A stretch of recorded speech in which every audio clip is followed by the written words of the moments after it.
Livro O Espírito Santo, de John Bevere.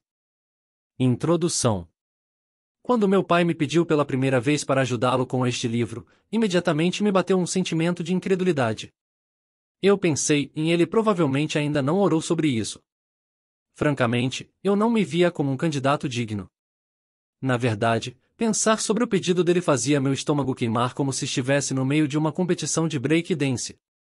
Com todo o respeito, pedi ao meu pai que considerasse algumas alternativas e passasse um tempo considerável orando a respeito, há talvez 1 ano ou 2.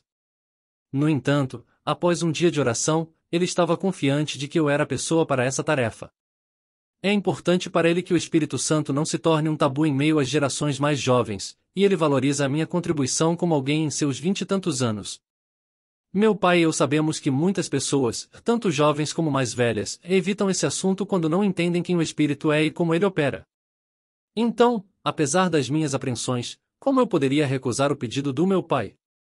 Eu fui obrigado a concordar. O que então ocorreu pode ser apenas descrito como uma jornada transformadora de vida. Comecei a ver as Escrituras sob uma nova luz à medida que Deus abriu os meus olhos para muitas maravilhas de seu Espírito. Eu logo descobri que o Espírito Santo é a pessoa mais mal compreendida na Igreja. Inúmeros rótulos e estereótipos têm sido atribuídos a ele, mas muito poucos de nós o conhecem como ele realmente é. O propósito deste livro é facilitar uma introdução à pessoa do Espírito Santo ao levar você a uma jornada através das Escrituras.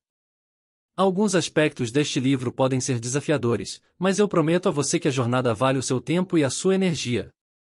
Ao ler as palavras destas páginas, peça ao Espírito Santo que guie você em toda a verdade. Ele irá remover quaisquer crenças que não estiverem firmadas em sua palavra. Você descobrirá que ele não pertence a uma denominação ou a um movimento, e que ele não pode ficar confinado numa geração ou numa época. Ele foi enviado para revelar Jesus e capacitar todo o corpo de Cristo. Ele fez de nossos corações o seu lar, e prometeu fazer o bem através de nossas vidas. Tudo o que temos que fazer é dar a ele o controle. Não se pode achar um amigo e companheiro melhor. O Espírito Santo irá acompanhar você fielmente ao longo de todas as lutas e alegrias da vida. Ele prometeu jamais deixá-lo nem abandoná-lo porque você é a paixão e o prazer dele. Prepare-se para descobrir aquele que é a definição de impressionante. Addison Bevere, diretor executivo, Messenger International. Pois por meio dele tanto nós como vocês temos acesso ao Pai, por um só Espírito. Efésios 2:18. Quem é o Espírito Santo? Mas o conselheiro, o consolador, ajudador, intercessor, advogado, fortalecedor, auxiliador, o Espírito Santo, que o Pai enviará em meu nome em meu lugar, para me representar e agir ao meu favor, lhes ensinará todas as coisas e lhes fará lembrar, lhe trará à memória, tudo o que eu lhes disse. João 14:26. Dia 1. Era a véspera de um ano novo. Uma ânsia de jejuar e orar despertou dentro de mim. Eu perguntei ao Senhor, em qual livro da Bíblia devo ler? Para minha surpresa, ouvi, o livro de Atos. Por que eu fiquei surpreso? Porque em meu último período longo de oração e jejum eu recebi exatamente a mesma direção, leia o livro de Atos.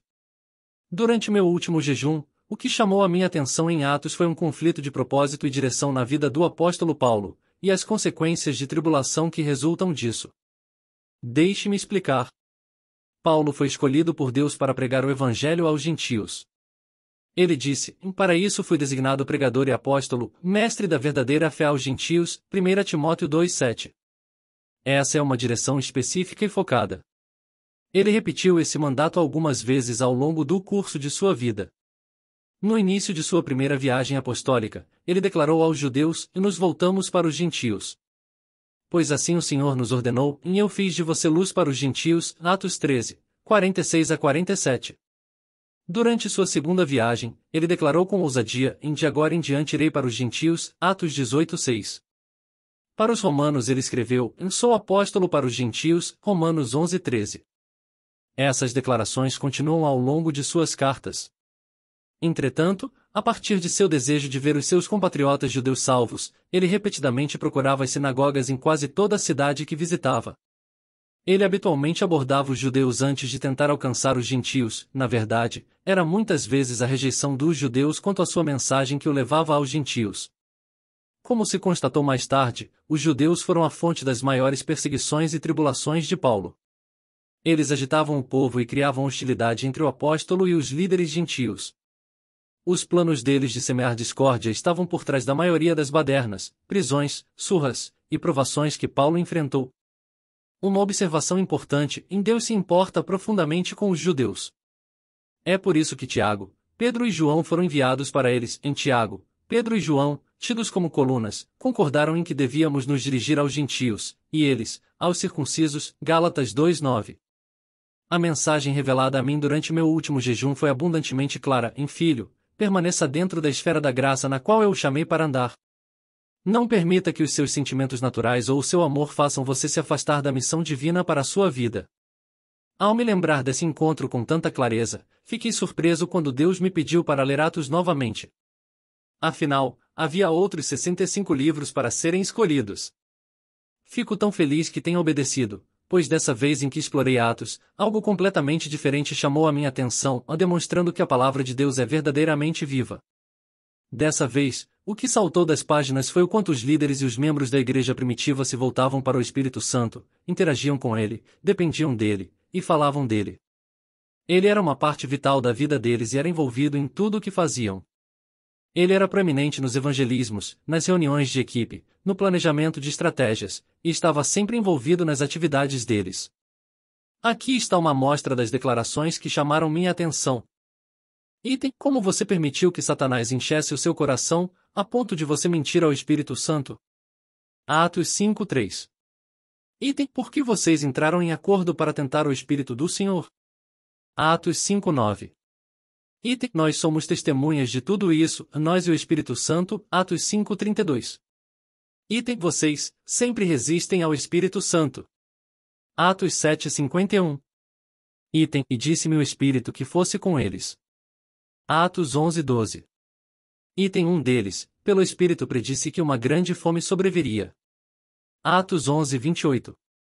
Item: enviados pelo Espírito Santo. Atos 13:4. Item: pareceu bem ao Espírito Santo e a nós. Atos 15:28. Item: tendo sido impedidos pelo Espírito Santo de pregar a palavra na província da Ásia. Atos 16:6.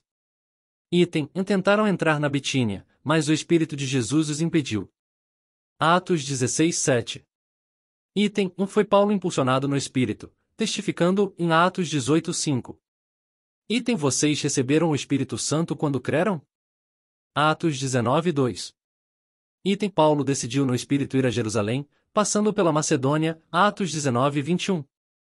Item: em todas as cidades, o Espírito Santo me avisa. Atos 20:23. Item: cuidem de vocês mesmos e de todo o rebanho que o Espírito Santo entregou aos seus cuidados. Atos 20:28. Palavras como essas saltavam das páginas repetidamente. O que se tornou dolorosamente claro foi a realidade de que não estamos vendo este mesmo padrão na igreja hoje. O que era comum entre os crentes em Atos parece raro agora. Não estou falando somente dessa escassez na vida dos outros, mas primeiramente e principalmente da escassez na minha própria vida. Enquanto eu lia, percebi que havia me afastado da alegria, da busca, da dependência da liderança, da camaradagem, da interação e da influência poderosa do Espírito de Deus.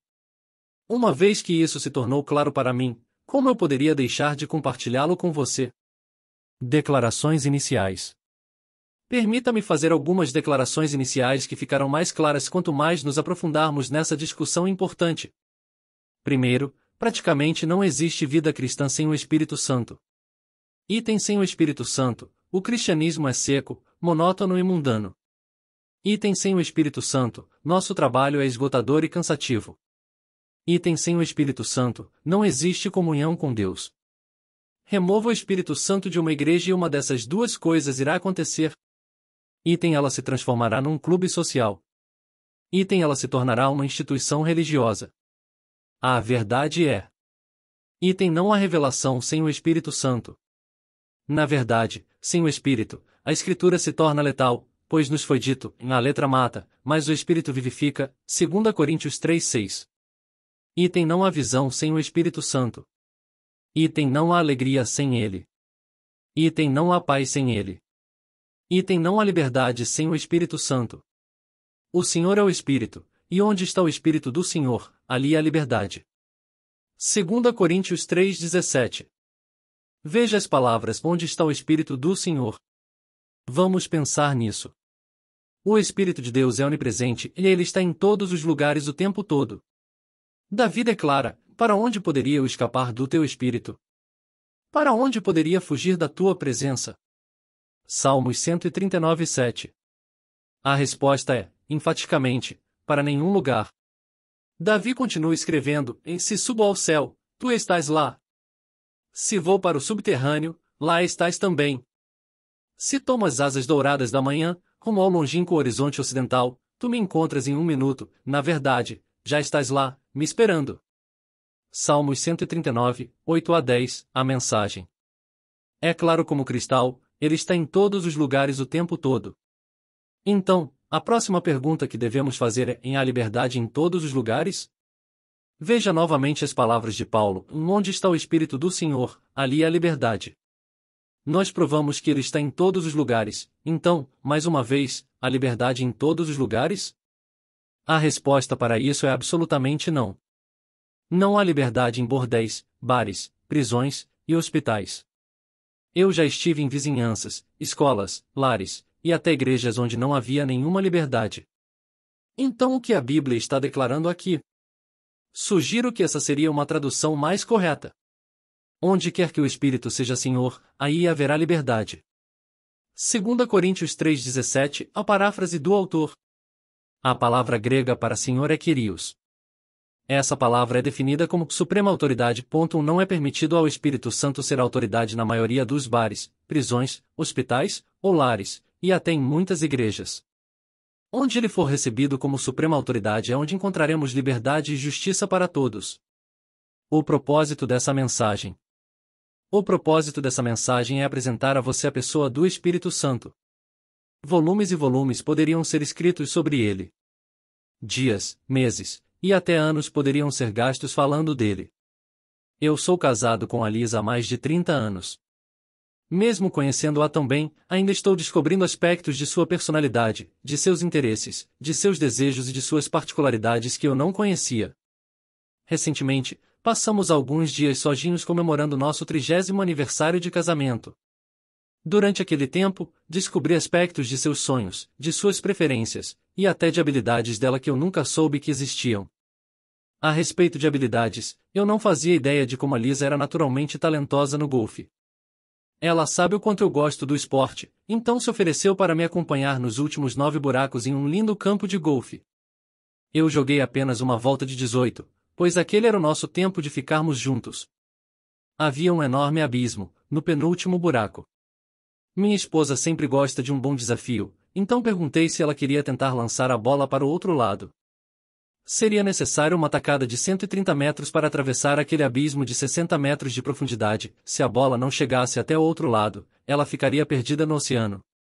Eu encontrei uma bola velha para Lisa usar, porque eu achava que nunca mais veríamos a bola de novo. Ela se posicionou no tee em preparação para a tacada e lançou a bola com muita categoria por uma distância de 160 metros, chegando ao outro lado com segurança. Quem diria, após 30 anos de casamento, um novo talento havia sido descoberto. Durante o nosso jantar a cada noite, Lisa compartilhou conhecimento, sabedoria, interesses e desejos que ela não havia compartilhado comigo antes. Em resumo, fiquei pasmo com quanta profundidade há nessa maravilhosa mulher a quem eu posso chamar de minha esposa.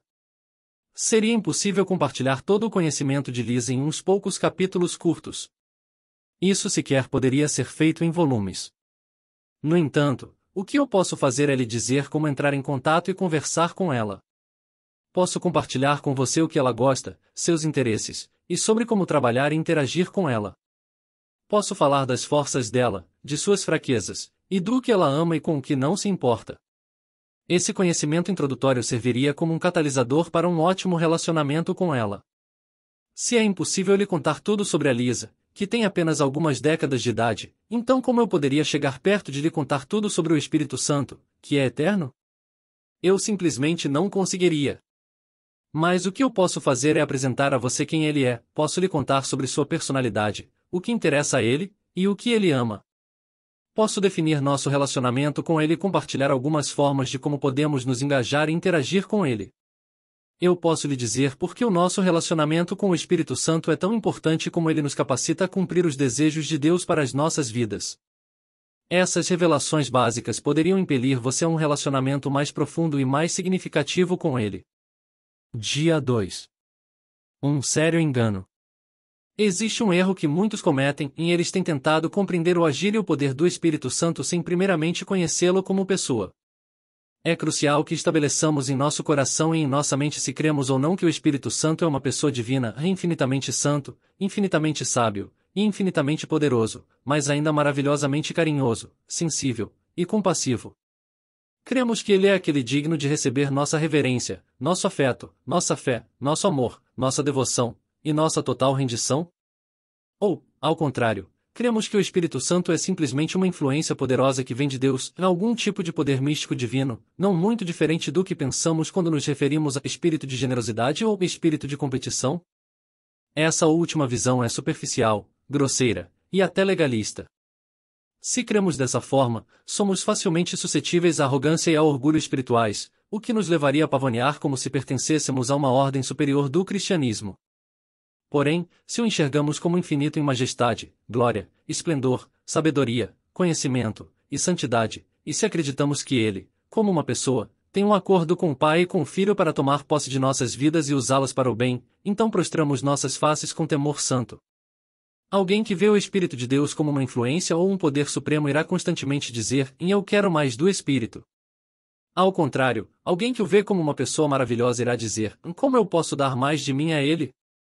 Nossa percepção dele.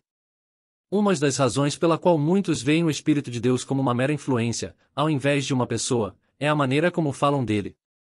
Você já ouviu alguém se referir a ele como uma coisa? Eu estou no ministério há 30 anos, se eu recebesse $1 por cada vez que ouço as pessoas se referirem ao Espírito Santo como uma coisa, eu estaria muito rico. Infelizmente, muitos de nós perdem a plenitude da presença do Espírito porque recusam orá-lo como uma pessoa. O Espírito de Deus não se manifestará onde ele não é orado, a ver Mateus 13, 54 a 58, Salmos 89, 7. Eu quero deixar claro que ao chamar o Espírito Santo de pessoa, não estou chamando o ódio humano. O que estou dizendo é simplesmente que ele possui os atributos do que nós consideraríamos ser personalidade. O Espírito Santo é uma divindade, não um ser humano. Porém, temos que lembrar que os humanos foram criados à imagem de Deus. Então, ele não é como nós, ao contrário, nós somos como ele. Como igreja, temos escolhido vê-lo como uma entidade santa ao invés de como aquele que é o mais santo. O desejo dele é ser o nosso amigo mais chegado, mas nós temos limitado seu envolvimento em nossas vidas. A triste verdade é que nós temos rejeitado sem querer o relacionamento mais gratificante que está disponível para nós. Vamos dar uma olhada em alguns versículos que irão ilustrar perfeitamente a personalidade do Espírito Santo. Item ele possui uma mente, a ver Romanos 8, 27. Item ele possui uma vontade, a ver 1 Coríntios 12, 11. Item ele possui emoções, tais como amor e alegria, a ver Romanos 15, 30 e Gálatas 5, 22. Item ele consola, a ver Atos 9, 31. Item ele fala, a ver Hebreus 3, 7, de fato, ele fala claramente, a ver 1 Timóteo 4, 1. Item ele ensina, a ver 1 Coríntios 2, 13. Item ele pode ser entristecido, a ver Efésios 4:30. Item ele pode ser insultado, a ver Hebreus 10:29. Item ele pode ser resistido, a ver Atos 7:51. Item ele pode ouvir mentiras, a ver Atos 5, 1 a 11. Se esses atributos são tão aparentes na Bíblia, então devemos perguntar por que o Espírito Santo é tão mal compreendido. A pomba. Quando pensam no Espírito Santo, muitas pessoas imediatamente fazem uma associação com uma pomba. Por que essa é frequentemente a primeira associação? O Espírito Santo já se manifestou como uma pomba? A resposta é um não enfático. Em todos os 4 evangelhos, lemos que o Espírito de Deus desceu sobre Jesus como pomba, a ver Mateus 3,16, Marcos 1,10, Lucas 3,22, João 1,32. Mas geralmente não fazemos comentários como ela corre como o vento ou ele é forte como um touro. Se eu digo que meu filho é forte como um touro, isso torna um animal de 4 patas? Com certeza não. Similarmente, dizer que o Espírito desceu como pomba não é dizer que ele é uma pomba. Alguém pode dizer, tudo bem, mas John, ele é representado como lâmpadas de fogo diante do trono de Deus, ver Apocalipse 4:5. Sim, esse é o caso, mas a Bíblia também diz, e olhei, e eis que estava, entre os anciões um cordeiro, como havendo sido morto, Apocalipse 5:6.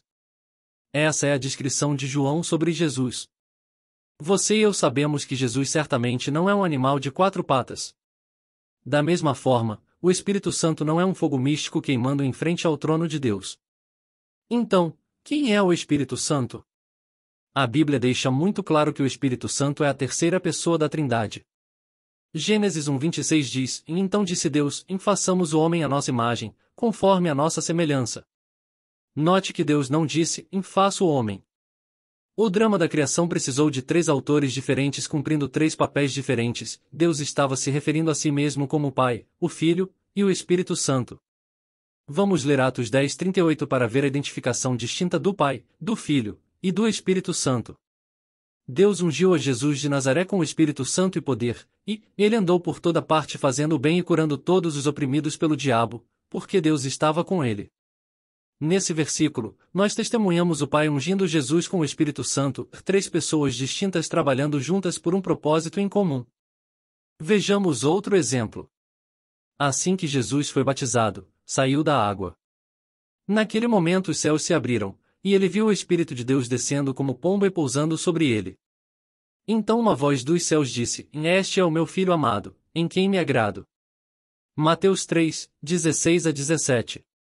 Nesse relato sobre o batismo de Jesus, você perceberá mais uma vez os membros da Trindade se manifestarem como 3 pessoas distintas. Primeiro, Jesus foi batizado por João, em seguida o Espírito Santo desceu sobre ele, e por fim Deus Pai declarou do céu, Este é o meu Filho amado, em quem me agrado. Novamente, todos os 3 membros trabalhando pelo mesmo propósito. Permita-me oferecer um exemplo básico que irá ajudar a ilustrar essa verdade. A água, a H2O, pode se manifestar em 3 formas diferentes. A temperatura determina se a água aparecerá na forma sólida, líquida ou gasosa. A substância da água, sua estrutura molecular, nunca muda nem um pouquinho, mas sua expressão mudará de acordo com o ambiente, a temperatura. Da mesma forma, a composição central de Deus não muda. Quando vemos o Filho, vemos o Pai, e o Espírito foi enviado para revelar o Filho a nós, a ver João 17:21 e Efésios 1:17-18. Deus é um em propósito, mas possui 3 expressões, a pessoas, que exercem funções singulares. Apesar de haver 3 pessoas, há somente um Deus. Deuteronômio 6:4 diz, Ouça, ó Israel, o Senhor, o nosso Deus, é o único Senhor. Romanos 3:30 diz, existe um só Deus, que pela fé justificará. Tiago 2:19 semelhantemente diz, você crê que existe um só Deus? Muito bem. Essa verdade é a pedra angular para o resto deste livro. Existem 3 pessoas divinas distintas, mas somente um Deus. Dia 3. A primeira pessoa. O Espírito Santo é na verdade o primeiro membro da Trindade que aparece na Bíblia. O primeiro capítulo de Gênesis diz, e no princípio Deus criou os céus e a terra, versículo 1. Agora, vejamos o versículo 2, era a terra sem forma e vazia, trevas cobriam a face do abismo, e o Espírito de Deus se movia sobre a face das águas. O Espírito aparece bem aqui em Gênesis 1:2, ele é o primeiro membro da divindade a ser mencionado pelo nome. Alguém poderia perguntar, mas John, o versículo 1 diz no princípio Deus criou os céus e a terra. Como você pode dizer que o Espírito Santo é o primeiro membro da Trindade mencionado na Bíblia se o primeiro versículo menciona Deus Pai? Essa é uma excelente pergunta. Porém, lembre-se, Deus disse, façamos o homem à nossa imagem. A referência a Deus no versículo 1 se refere à Trindade, não a um membro específico da Trindade. Portanto, o primeiro membro da Trindade identificado pela função é na verdade o Espírito Santo. No versículo 2, nós lemos que o Espírito de Deus, o Espírito Santo, se movia sobre a face das águas. Novamente, voltemos à nossa pergunta original, em quem é o Espírito Santo? Eu posso atestar que ele é a pessoa mais incrível, maravilhosa, gentil, carinhosa, sensível e poderosa da face da terra. Você pode responder, John, da face da terra? Sim, da face da terra. O que temos que entender é que o Pai não está aqui na terra, ele está em seu trono no céu. Da mesma forma, Jesus não está aqui na terra. Eu ouço as pessoas dizerem o tempo todo: Jesus está no meu coração, mas a Bíblia deixa muito claro que ele está sentado à direita de Deus, a ver Marcos 16:19. Em Atos 1, 9-11, lemos: tendo dito isso, foi elevado às alturas enquanto os discípulos olhavam, e uma nuvem o encobriu da vista deles. E eles ficaram com os olhos fixos no céu enquanto ele subia. De repente surgiram diante deles dois homens vestidos de branco, que lhes disseram: Galileus, por que vocês estão olhando para o céu? Este mesmo Jesus, que dentre vocês foi elevado ao céu, voltará da mesma forma como viram subir. Os dois homens, que na verdade eram anjos, deixaram claro para os discípulos que Jesus voltaria da mesma forma como os deixou. Em outras palavras, ele não retornará à terra até que venha pelas nuvens. Jesus já voltou pelas nuvens? A resposta é obviamente não. Isso significa que atualmente Jesus ainda está à direita de Deus no céu. Pense na vez em que Estevão foi apedrejado. Nós lemos em Atos 7, 55-56, e mais Estevão, cheio do Espírito Santo, levantou os olhos para o céu e viu a glória de Deus, e Jesus em pé, à direita de Deus, e disse: Vejo os céus abertos e o Filho do Homem em pé, à direita de Deus.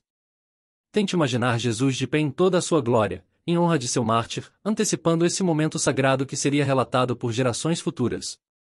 Apesar de essa história ser uma linda representação de uma reunião gloriosa, ela também serve como um lembrete do fato irrefutável de que Jesus atualmente reside ao lado de seu Pai. A verdade é que Jesus tem estado nessa posição de glória por aproximadamente 2000 anos. Ele não está aqui na Terra. Eu sei que gostamos de dizer que ele vive em nossos corações, mas na realidade, o Espírito Santo, o Espírito de Jesus Cristo, é aquele que faz de nosso coração sua morada. É importante que reconheçamos que a Bíblia se refere ao Espírito Santo como o Espírito de Deus Pai e também como o Espírito de Jesus Cristo, ou Filho. Vejamos alguns exemplos disso. Em Filipenses 1,19, Paulo declara: Pois sei que o que me aconteceu resultará em minha libertação, graças às orações de vocês e ao auxílio do Espírito de Jesus Cristo. Jesus deixou muito claro que ele teria que partir para que o Espírito Santo pudesse vir em seu lugar. Paulo está claramente se referindo ao Espírito Santo, ou ajudador, aqui, não ao Jesus encarnado, pois Jesus não está mais na terra. Em Mateus 10:20, Jesus declara: Pois não serão vocês que estarão falando, mas o Espírito do Pai de vocês falará por intermédio de vocês. Jesus estava falando do tempo que viria em que seus discípulos seriam perseguidos e provados por causa do Evangelho. O Espírito do Pai, ou o Espírito Santo, os guiaria e colocaria as palavras certas em suas bocas. Agora mesmo, enquanto eu escrevo, essas palavras não são o resultado do meu intelecto ou da minha experiência. O Espírito do meu Pai está ensinando através de mim. Eu já tentei ensinar com a minha própria força, acredite, isso acaba apenas em fracasso infeliz. É pela graça dele, pela capacitação de seu Espírito Santo, que eu sou o que sou. A boa notícia é que ele nunca me deixou na mão, ele sempre aparece. Quando me rendo ao Espírito da graça, a ver Hebreus 10:29, ele é fiel em transformar a minha fraqueza em força. Como os três operam? Esse conceito 3 em 1 pode ser muito difícil de entender porque desafia o nosso entendimento humano.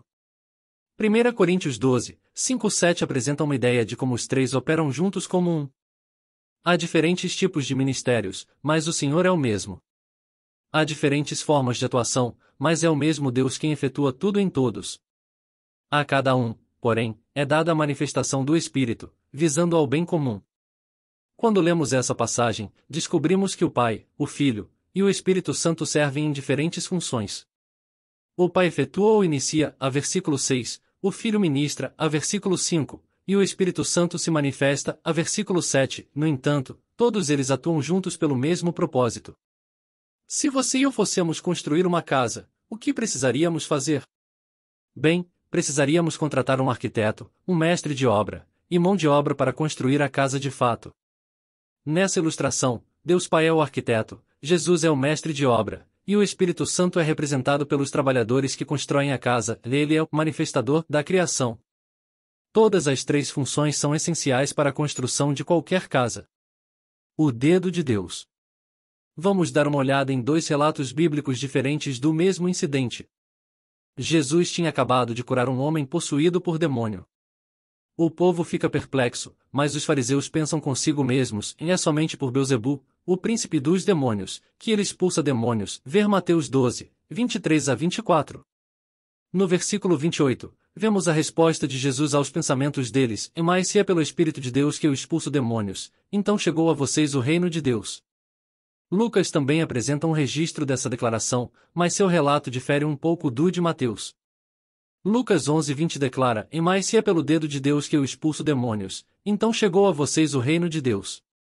Tanto Lucas como Mateus estão se referindo ao Espírito Santo. Como escritores muitas vezes fazem, Lucas está descrevendo a função do Espírito Santo e não a sua pessoa. Portanto, podemos deduzir que o Espírito Santo pode ser descrito como o dedo de Deus.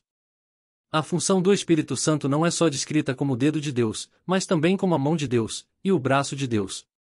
A Bíblia declara que Deus libertou seu povo com mão forte e com braço estendido. SL 136:12. Salmos 8:3 declara: quando contemplo os teus céus, obra dos teus dedos, a lua e as estrelas que ali firmaste. A maioria dos crentes não percebe que o Espírito Santo é aquele que colocou as estrelas e os planetas nos céus, ele é aquele que manifestou toda a criação. Lembre-se, em Gênesis 1:2 nós lemos: o Espírito de Deus se movia sobre a face das águas. Ele estava esperando que o Pai começasse. O Filho então teve que executar dizendo: haja luz, pois Jesus é a palavra de Deus. Quando haja luz foi dito, o Filho executou a vontade do Pai e o Espírito Santo criou aquilo que foi dito. Uma das minhas passagens favoritas sobre a magnitude e a glória do Espírito de Deus é Isaías 40:12-15. Ela diz: quem mediu a água do mar com as conchas das mãos ou mediu o céu com os dedos? Quem, usando uma vasilha, calculou quanta terra existe no mundo inteiro ou pesou as montanhas e os morros numa balança? Quem pode conhecer a mente do Senhor? Quem é capaz de lhe dar conselhos? Quem lhe deu lições ou ensinamentos? Quem lhe ensinou a julgar com justiça ou quis fazê-lo aprender mais coisas ou procurou lhe mostrar como ser sábio?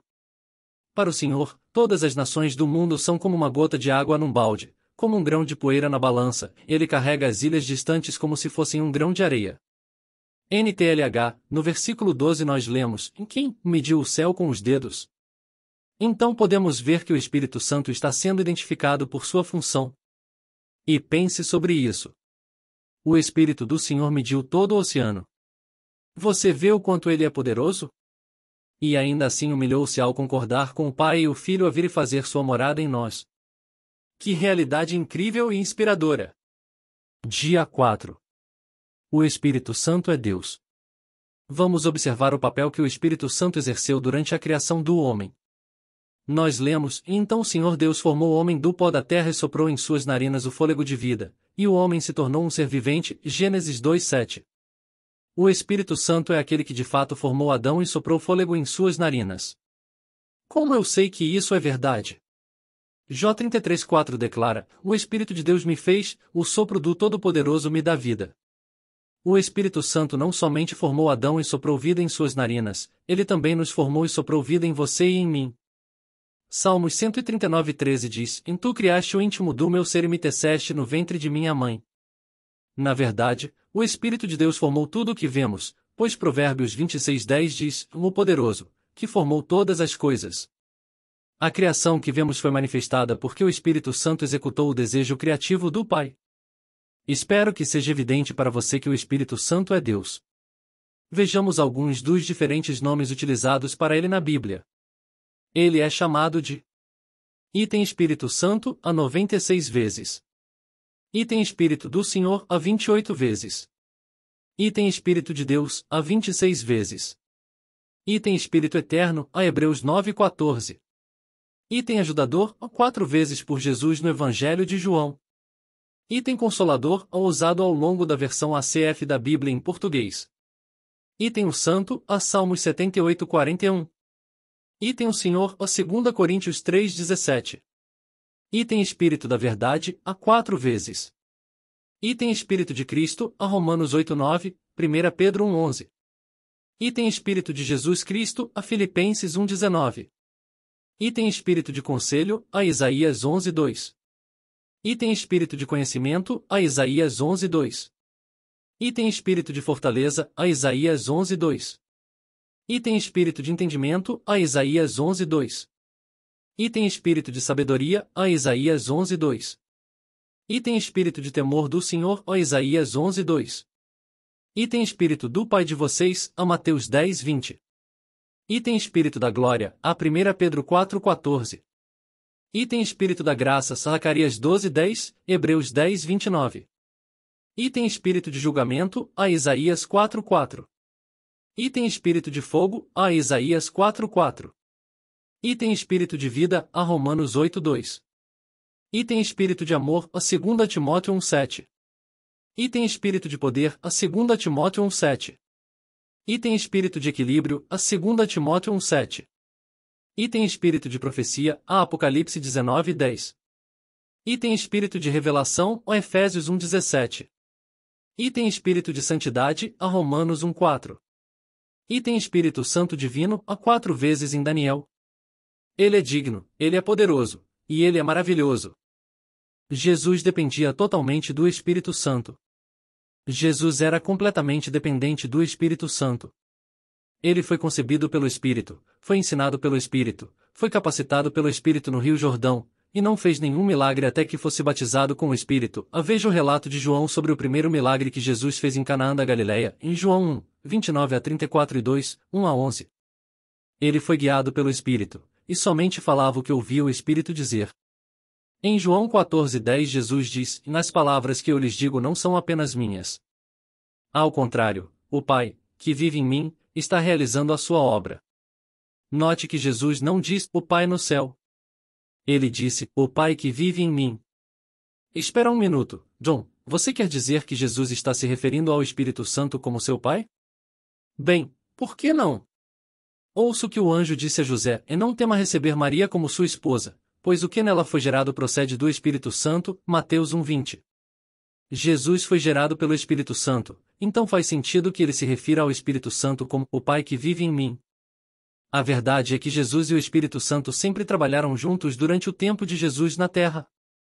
Aliás, Jesus fez essa declaração, o Filho não pode fazer nada de si mesmo, João 5,19. Se Jesus, o Filho do próprio Deus, precisava dessa parceria contínua com o Espírito Santo para completar sua missão, quanto mais nós também não precisamos do Espírito para nos ajudar a completar as nossas missões. Ninguém conhece o Espírito Santo melhor do que Jesus. Então vejamos o que Jesus disse sobre o papel, a personalidade, os atributos, o poder, e as outras capacidades do Espírito Santo em nossas vidas. Em João 14, 15 a 18, Jesus declara, se me amardes, guardareis os meus mandamentos. E eu rogarei ao Pai, e ele vos dará outro ajudador, para que fique convosco para sempre, a saber, o Espírito da verdade, o qual o mundo não pode receber, porque não o vê nem o conhece, mas vós o conheceis, porque ele habita convosco, e estará em vós. Não vos deixarei órfãos, voltarei a vós.